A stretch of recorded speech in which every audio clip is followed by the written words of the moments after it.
High বন্ধু, আমরা 2 দিনের জন্য বেনারস ঘুরতে এসেছি। আমরা এই যে পৌঁছে গেছি বেনারসে এবং আমরা হোটেলে উঠে ফ্রেশ হয়ে বাবা বিশ্বনাথ মন্দিরে এসেছি পুজো দিতে।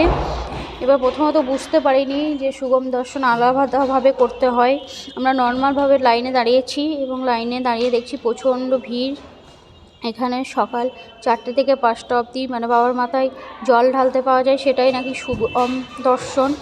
এবং তার জন্য নর্মাল লাইনও আছে, প্লাস টিকিট কেটেও জল ঢালতে পারা যায়, সেটা তাড়াতাড়ি হয়ে যায়। আমরা তারপরের দিন এসেছিলাম সুগম দর্শনে, ওটাও 3টে থেকে 5টা বিকেল।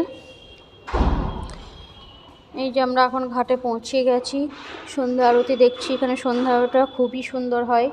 আপনি তার মাঝখানেও আপনি নৌকা বিহার করতে পারেন এবং ঠিক সময়ে সন্ধ্যের মধ্যে ঘাটের মধ্যে নৌকা আপনাকে দাঁড় করিয়ে দেবে এবং সুন্দরভাবে নৌকা থেকে আপনি আরতি দেখতে পারবেন। প্রচণ্ড ভিড় এখন।